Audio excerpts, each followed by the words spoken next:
新闻一开始来关心莫德纳 XBB.1.5 疫苗今开始做。疾管署表示，对10月开始，新冠肺炎疫情搁加起来，有果到年底，逐工得增加2万例。即马只要是65岁以上去注射，得当领到500块礼券，甲10支的快筛试剂。 0.5cc， 做一针就会当预防感染新冠病毒。60外岁简先生一直真注重养生，逐工拢会有运动的习惯。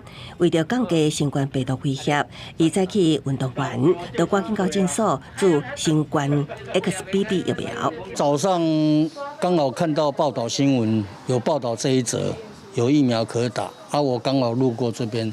我就顺便进来打了。莫德纳新冠 XBB.1.5 疫苗在1起开放全民注射。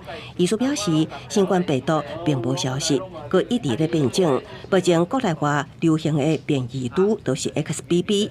注疫苗会当预防感染，甲感染了后并发重症死亡的风险。尤其像当时新冠甲流感病毒真爱发作的季节，各行业做过一定爱注流感甲新冠疫苗。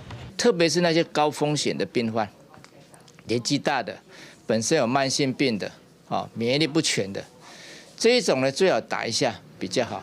疾管署表示，10月起，新冠疫情开始升悬，病例数明显增加。有果12月底达到高峰，到时阵逐工大约有增加2万例病例。